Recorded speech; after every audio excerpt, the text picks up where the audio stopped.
I was a contractor for a long time. And I worked for Open Door, OfferPad, Zillow. I was their contractor. And I would go around and I would set up all their locations. So I set up Dallas for them and Vegas for them. And I would take the red eye and just bounce around setting up construction sites. And I was, you know, I owned my own construction company and I did about 7,000 renovations for these guys. So I knew the industry up and down. And I had this homeowner that would, not a homeowner, she was a flipper. Her name is Bethany. And Bethany calls me up. She goes, hey, you have a great reputation. I see you flipping all these houses for these other investors. Come flip a house for me. And I go flip a house for her. I'm a contractor. I got my crews. So we go crush it for her. Done. Do a second house. Done. She calls me for a third house. I show up early. And she comes up behind me, pulls up behind me, knocks on my glass. And she goes, get out of your truck right now. She like makes me come and sit on the back bed of my truck. And I'm like, what did I do? And she's like, why aren't you in real estate? I go, what do you mean? She's like, every contractor I know shows up late. They overbid me. They overcharge. They make excuses. You are the opposite of that. Why are you a contractor? I go, I don't know. She goes, why aren't you in real estate? And I go, I am in real estate. And I was lying to myself. I thought I was in real estate. And she says something that really shocked me. She said, you're not in real estate. You're a service provider to me, and I'm in real estate. You are a simple Google search away from being replaced. And I was like, dang. She says, you're as replaceable as a mobile notary. I can Google and get a different mobile notary. You're as replaceable as a real estate agent. If I don't like my agent, I'll switch them out. You're as replaceable as the mortgage company. You're as replaceable as my private money lender. I'm going to ask you again, why are you not in real estate? You figured out the hardest part of real estate, which is the construction, right? Like when you built your house, I'm sure you had delays and there was budget things and change orders and all that kind of stuff. That's actually the hardest part of real estate is the construction and renovations and the permits and all the like that's the hard part. And I go, I guess I don't know where the deals come from. I have no idea where the deals come from. I just assumed that you guys know something I don't know. And I also don't know where the money comes from. And so she broke it down and she says, I want you to send out a swath of postcards. And I'm like, postcards? Like, I don't know anything about sending out postcards. And she stops and she calls me an asshole. She's like, stop being an asshole and ask, like, you keep asking all these questions. Take some freaking action. Pull out your phone and call this postcard company. I'm like, but what do I tell them? She was like, you don't have to tell them anything. They know what the heck to do. They know where to send the postcards, what they should look like, what zip codes, blah, blah, blah, blah, blah. So she makes me a call right there. I send out 10,000 postcards and I get my first deal 2 weeks later. I got a deal from a lady named Janie Munson. I made 25 grand on it. And I was like, this took me 3 hours of work to do this. Why am I a freaking contractor?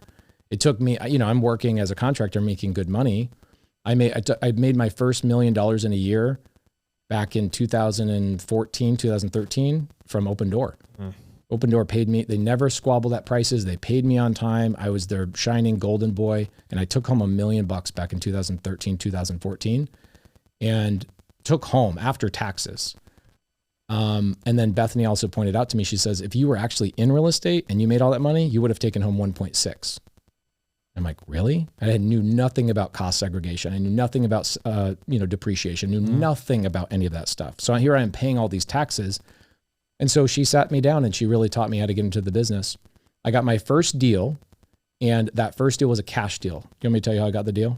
Okay. So I knew nothing. I didn't know how to fill out a contract. I didn't know how to comp a house. I didn't know how to do any of that stuff, but Bethany says, send out the postcards. So I send out the postcards. Third phone call I get is a lady named Janie. Janie, retiring school teacher, has lived in the house for over 40 years. Think she's renovated that house as a school teacher? No. House is in horrible condition.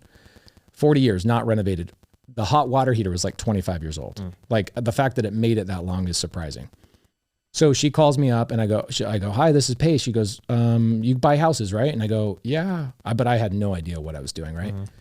And she goes, so what's our next step? I go, I don't know. So I literally get on the other line. I go, can I ask my partner? So I call Bethany on the other line, the lady who told me to send out postcards. I go, I got a lead, but I don't know what to do. She's like, you go on a freaking appointment, you idiot. Go to the house, take photos, go meet the person. Like, what do you think you're going to do?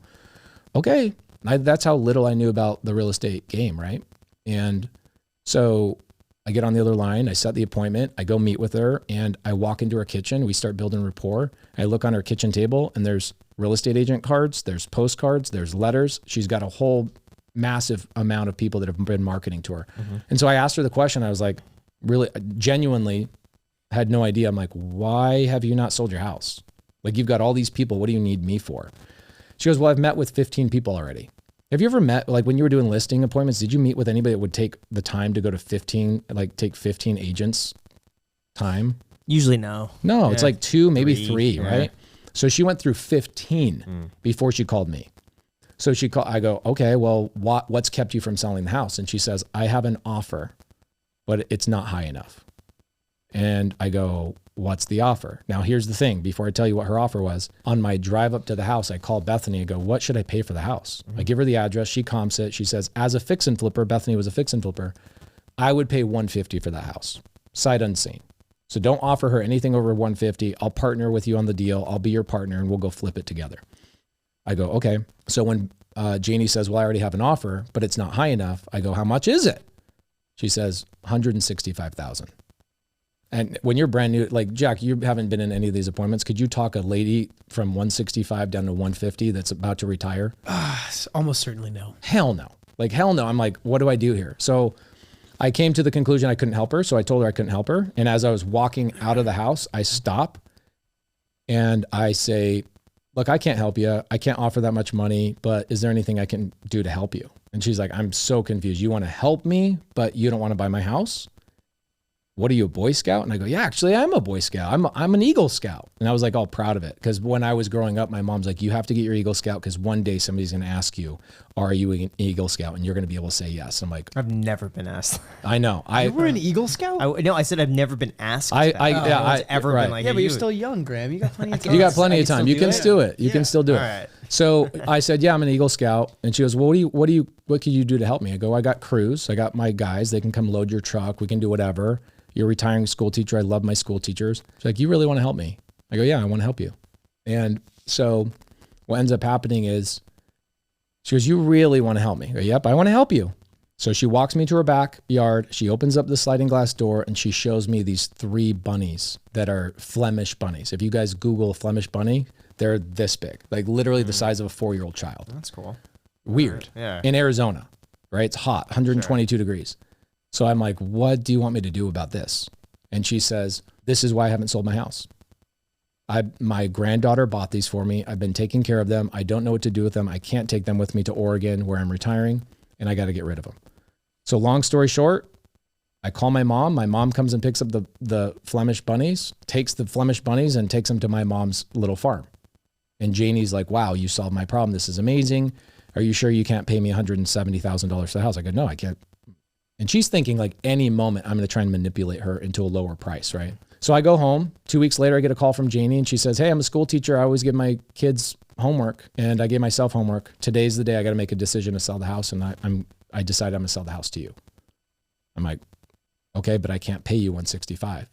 I can't. She goes, I don't care what your price is. You're the only person. I met with 15 people before you and 15 people after you. Everybody came in with a clipboard and criticized my house. People tell me they can't list the house unless I fix the windows. They told me basically this house should be boarded up. Mm-hmm. And she goes, whatever your offer is, I'll take it. And so I bought the house for $150,000. I picked up Bethany, went up there, filled out the paperwork, bought the house for $150,000. And I went and made $25,000 for basically 3 hours worth of work. And I was like, how do I do this more? So did you wholesale it? I wholesaled it to Bethany. Got it. Because I told Bethany, I was like, I don't want to be in a fix and flip. I got enough flips going on for other people. And so I assigned it to Bethany and I walked away with $25,000.